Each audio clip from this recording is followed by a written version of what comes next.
নমস্কার বন্ধুরা, আশা করি এই গরমে তোমরা সকলে খুব ভালো আছো। বেশি বেশি করে জল খাচ্ছ আর যতটা সম্ভব রোদটাকে অ্যাভয়েড করছো। তো চলো শুরু করা যাক আজকের আমাদের রেসিপি কি আছে সেইটা নিয়ে। আজকের আমাদের রেসিপি একদম বিয়ে বাড়ির মতো, মাছের মাথা দিয়ে বাঁধাকপি। আমরা অনেকে অনেকবার চেষ্টা করি এই বাঁধাকপিটাকে বানিয়ে খাবার, কিন্তু বাঁধাকপিতে ওরা সিক্রেট কি মশলা দেয় যেটার জন্য একটা অন্যরকম স্বাদ হয়। আজকে সেই সিক্রেট মশলাটা দিয়েই হবে রান্নাটা। চলো দেখে নেওয়া যাক কি কি লাগছে। প্রথমেই দেখো, আমি বাঁধাকপিটাকে পরিষ্কার করে ধুয়ে তারপরে এরকম কুচো কুচো করে কেটে নিয়েছি, নিয়ে আরেকবার ধুয়ে নিয়েছি, কারণ আমি ডাবল ওয়াশটা ভীষণভাবে পছন্দ করি, তাতে যে ভেতরের পেস্টিসাইডসগুলো আছে সেগুলো বেরিয়ে যায়। তার সাথে নিয়ে নিয়েছি দুখানা বড় সাইজের পেঁয়াজ, এরকম পাতলা পাতলা করে স্লাইস করে। আমার বাঁধাকপিটা যেটা রয়েছিল সেটা কিন্তু একটা মিডিয়াম সাইজের ছিল। সাথে নিয়ে নিয়েছি 8টা মতো কাঁচা লঙ্কা, যেগুলো আমি ভেঙে নিয়েছি। তার সঙ্গে নিয়ে নিয়েছি 2টো বড় সাইজের আলু, যেগুলো আমি বড় বড় ডুমো ডুমো করে কেটেছি। আর নিয়ে নিয়েছি একটা বড় সাইজের টমেটো চপ করে। তো চলো এবার রান্নাটা শুরু করা যাক। দেখো, কড়াই আমি অলরেডি তেল গরম করতে বসিয়ে দিয়েছি। তেলটা গরম হলেই প্রথমেই কড়াই দিয়ে নেব 2-3টে শুকনো লঙ্কা ফোড়ন হিসেবে। 2-3টে শুকনো লঙ্কা ফোড়ন দিলে তরকারিতে ভীষণ সুন্দর একটা গন্ধ আসে। তো শুকনো লঙ্কা ফোড়নটা দিয়ে আমি কিছুক্ষণ শুকনো লঙ্কাগুলো একটু ভেজে নেব। তারপর এর মধ্যে মিশিয়ে দেব কুচো করে কেটে রাখা পেঁয়াজগুলো। পেঁয়াজগুলো দেওয়া হয়ে গেলে আমাকে কিন্তু পেঁয়াজটা একটু হালকা লাল লাল করে ভাজতে হবে। খুব বেশি লাল করে ভাজবো না, কারণ এর সাথে কিন্তু আরও অনেকগুলো জিনিস আমি আস্তে আস্তে ভাজতে থাকবো। তাই পেঁয়াজটা আমাকে 60% ভাজা ভাজা করতে হবে। তো দেখো, আমি পেঁয়াজটা ভাজতে শুরু করেছি। তো তোমরা সকলেই জানো, পেঁয়াজটাকে তাড়াতাড়ি সফট করার জন্য আর তাড়াতাড়ি ওয়াটারটা রিলিজ করার জন্য আমরা এর মধ্যে অ্যাড করে দেবো সামান্য কিছুটা নুন। নুন দিলে কিন্তু পেঁয়াজে খুব তাড়াতাড়ি জল ছাড়া হয়ে যায় এবং পেঁয়াজটা খুব কুইকলি ভাজা হয়ে যায়। তো দেখো, পেঁয়াজের মধ্যে নুনটা মিশিয়ে দিয়ে আমি আরেকটু পেঁয়াজটাকে ভালো করে ভেজে নিচ্ছি, যতক্ষণ না পেঁয়াজটা নরম হয়ে যাচ্ছে আর হালকা লালচে ভাব এর মধ্যে আসছে। হালকা লালচে ভাব এলে তারপরে কিন্তু আমি এর মধ্যে মিশিয়ে দেব আমার কুচো করে কেটে রাখা আলুগুলো মিশিয়ে দেওয়ার পর কিছুক্ষণ আবার একটু ভেজে নিতে হবে। আর এর মধ্যেই কিন্তু তুমি দেখতে পাবে আলুটাও লাল লাল ভাজা হয়ে যাচ্ছে আর পেঁয়াজগুলোও কিন্তু আর একটু বেশি লালচে হয়ে যাচ্ছে। সেই জন্যই বলেছিলাম পেঁয়াজটা 60% কুক হলে তবেই তার মধ্যে আলুগুলো মেলাবে। দেখতেই পাচ্ছ আমি আলুটা কিন্তু ভেজে নিচ্ছি। তার সঙ্গে বলে রাখি, তোমাদের যদি আমার এই চ্যানেলের ভিডিওগুলো পছন্দ হয় তাহলে আমার এই চ্যানেলটা test and travel with Sharmi অতি অবশ্যই সাবস্ক্রাইব করো, আর পাশে থাকা বেল আইকনটা নিশ্চয়ই প্রেস করো, যাতে আরও ভালো ভালো রেসিপি এলে তোমরা সেই বিষয় জানতে পারো। তো দেখো, আমি মাছের মুড়োগুলো কিন্তু ভেজে রেখেছিলাম। তার একটাই কারণ, আমার বাড়িতে মাছ প্রায়শই আসে এবং মুড়োগুলো পড়ে থাকে, সেগুলোর কোনো সদ্ব্যবহার হয় না। তাই আজকে এইভাবেই সেটার সদ্ব্যবহার করছি। তো মুড়োগুলো আমার যেহেতু ভাজা ছিল, কিছুই না, যেরকম আমরা মাছে নুন হলুদ মাখিয়ে রাখি তারপর ভেজে নিই, এটা সেইভাবেই ভাজা, কোনো আলাদা কিছু করতে হবে না। তো সেই ভেজে রাখা মুড়োগুলো আমি হাতে করে ভেঙে নিলাম। তো দেখতেই পাচ্ছ আমার মুড়োগুলো কিন্তু ভাজাই ছিল। এরপর দেখো, আলুগুলো একটু ভাজা ভাজা হয়েছে, পেঁয়াজটাও একটু লালচে হয়েছে। ঠিক সেই সময় আমি এর মধ্যে মিশিয়ে দেব যে কেটে রাখা কাঁচা লঙ্কাগুলো। আমি যে 5-6টা কাঁচা লঙ্কা নিয়েছিলাম সেই কাঁচা লঙ্কাগুলো, আর তার সাথে সাথে বড় যে টমেটো একটা চপ করে রেখেছিলাম সেই টমেটোটা দিয়ে কিন্তু আবার আমি এই পুরো মিশ্রণটাকে খুব ভালোভাবে তেলের মধ্যে ভাজতে থাকবো ততক্ষণ পর্যন্ত যতক্ষণ না টমেটোটা নরম হয়।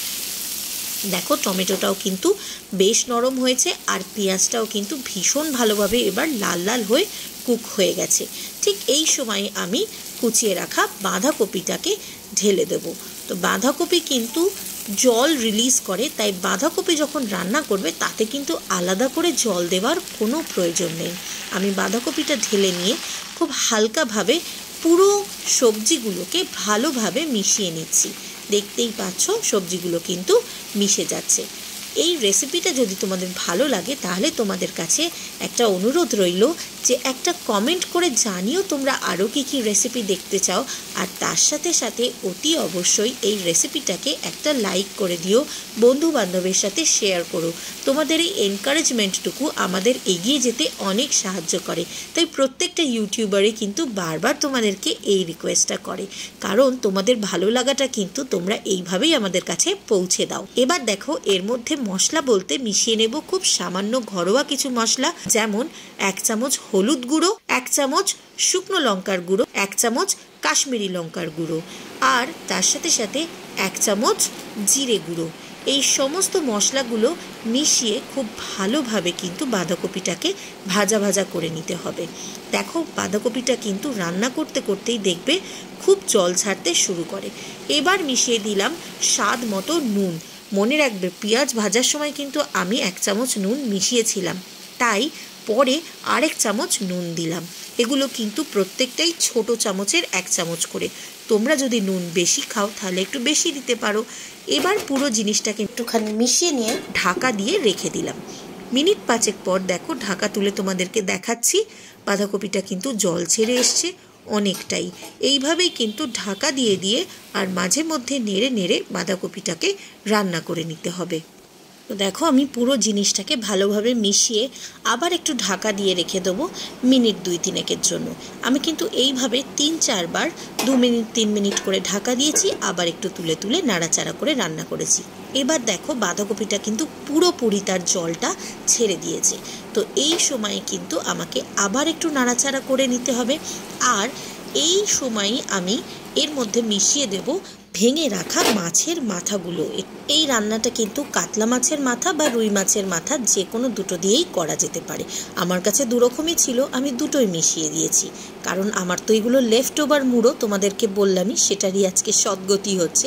তো দেখো আবার আমি কিন্তু ভালোভাবে মিশিয়ে নিয়ে এর মধ্যে দিয়ে দিলাম কড়াইশুঁটি। এই কড়াইশুঁটিটা ফ্রোজেন কড়াইশুঁটি, সেজন্য কিন্তু আমি পরে অ্যাড করলাম। তোমরা চাইলে এই কড়াইশুঁটিটা কিন্তু স্কিপ করতেই পারো, নাও দিতে পারো। এবার পুরোটা মিশ্রণটা ভালোভাবে মিশিয়ে নিয়ে আবার 2 মিনিটের জন্য ঢাকা দিয়ে রেখে দিয়েছিলাম। দেখো আবার একটু জল রিলিজ করেছে। এইভাবেই কিন্তু জল রিলিজ করতে করতে বাঁধাকপিটার পুরো জলটা বেরিয়ে যাবে। আর এই জলেই তোমার যে আলু এবং কড়াইশুঁটিগুলো ছিল সেগুলো সেদ্ধ হয়ে যাবে। এই দেখো আলুটা কিন্তু সম্পূর্ণ সেদ্ধ হয়ে গেছে। আমি এখানে চন্দ্রমুখী আলু ব্যবহার করেছিলাম। এবার আমি আস্তে আস্তে মুড়োগুলোকেও একটুখানি ভেঙে দিচ্ছি, দিয়ে ভালোভাবে বাঁধাকপির মধ্যে মিশিয়ে দিচ্ছি, যাতে মুড়োর স্বাদটাও বাঁধাকপির মধ্যে ছড়িয়ে যায়। এইরকমভাবেই কিছুক্ষণ নাড়াচাড়া করার পর যখন শুকনো হয়ে আসবে তখন আমি এতে মিশিয়ে দেবো 1/2 চা চামচ চিনি। চিনি দিলে কিন্তু মিষ্টি হবে না, তবে ভীষণ সুন্দর একটা স্বাদ আসবে আর অতিরিক্ত ঝালটাকেও ব্যালেন্স করবে। তার সাথে সাথে আমি এর মধ্যে মিশিয়ে দিলাম বড় চামচের 1 চা চামচ ঘি, কারণ বাঙালিদের এই ধরনের রান্নায় ঘি না পড়লে কিন্তু স্বাদ তার আসে না। তাই ঘিটাকেও কিন্তু ভালোভাবে আমি এর মধ্যে মিশিয়ে নিলাম, যাতে বাঁধাকপিটা বিয়েবাড়ির বাঁধাকপির মতোই টেস্ট হয়। Last but not the least, secret মশলা। এর মধ্যে আমি মিশিয়ে দিলাম কিচেন কিং মশলা, যেটা কিন্তু যে কোনো সুপার মার্কেটে বা শপিং মলে তোমরা খুব ইজিলি পেয়ে যাবে। এই কিচেন কিং মশলাটা দেওয়ার কারণেই কিন্তু বাঁধাকপিটা এত সুস্বাদু হয়। তো দেখো আমার কিন্তু বাঁধাকপিটা অনেকটা শুকনো হয়ে এসছে নাড়াচাড়া করতে করতে। এইবার আমি আরেকটু ভাজা ভাজা করে নিয়ে কিছুক্ষণ পর একটা স্ট্যান্ডিং টাইম দেব গ্যাসটা বন্ধ করে দিয়ে। তো গ্যাসটা বন্ধ করে মিনিট 4-5 একটা স্ট্যান্ডিং টাইম দিলাম। তারপর বাঁধাকপিটাকে আমি তুলে নেব, যে পাত্রে পরিবেশন করব সেই পাত্রে। রেডি তোমাদের মাছের মাথা দিয়ে বাঁধাকপি।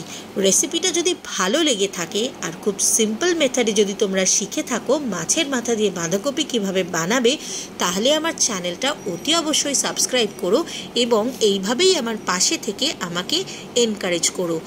আর তোমরা যদি এনকারেজমেন্টটা আমার কাছে পৌঁছে দিতে চাও তাহলে একটা অতি অবশ্যই কমেন্ট করো, জানিও রেসিপিটা ট্রাই করার পর কেমন লাগলো। তার সাথে সাথে সাবস্ক্রাইব করবার পর পাশে থাকা বেল আইকনটাও কিন্তু প্রেস করো, কারণ আমি তোমাদের জন্য নানা রকম আমিষ নিরামিষ বিভিন্ন হারিয়ে যাওয়া পদেরও রেসিপি নিয়ে আসবো। সঙ্গে থাকার অনুরোধটা কিন্তু তোমাদের কাছে রইল। আর ভালো লাগলে আমাকে কিন্তু অতি অবশ্যই কমেন্ট করো, একটা লাইক করো। তোমাদের এই লাইকটা কিন্তু আমার কাছে ভীষণ প্রিয়, তোমাদের মেসেজটা আমার কাছে পৌঁছে যায়। গরম গরম ভাত দিয়ে এরকম বাঁধাকপি খেয়ে দেখো, আর তারপর জানিও এটা বিয়েবাড়ি স্টাইল বাঁধাকপি হলো কি না। আজকের জন্য কিন্তু এটুকুই। আজকে বিদায় নিলাম এবং তোমাদের কাছে প্রমিস করে গেলাম খুব তাড়াতাড়ি ফিরবো আরও একটা খুব সুন্দর সহজ পদ্ধতির রান্না নিয়ে, যেটা খেয়ে কিন্তু তোমাদের আবার তাক লেগে যাবে। সকলে ভালো থেকো আর বেশি বেশি করে জল খেও, কারণ গরমটা খুব বেশি। চলো, আমার ভাত খাওয়ার সময় হয়ে গেছে। আজকে বেশি কিছু আর রান্না করিনি, দেখতেই পাচ্ছ স্পেশাল বাঁধাকপি রয়েছে, তাই এই বাঁধাকপি দিয়েই আজকে জমিয়ে করব আমার লাঞ্চ। তোমরা সকলে ভালো থেকো, আজকের জন্য এটুকুই। আবার ফিরবো আরও একটা সুন্দর রেসিপি নিয়ে তোমাদের জন্য। টাটা।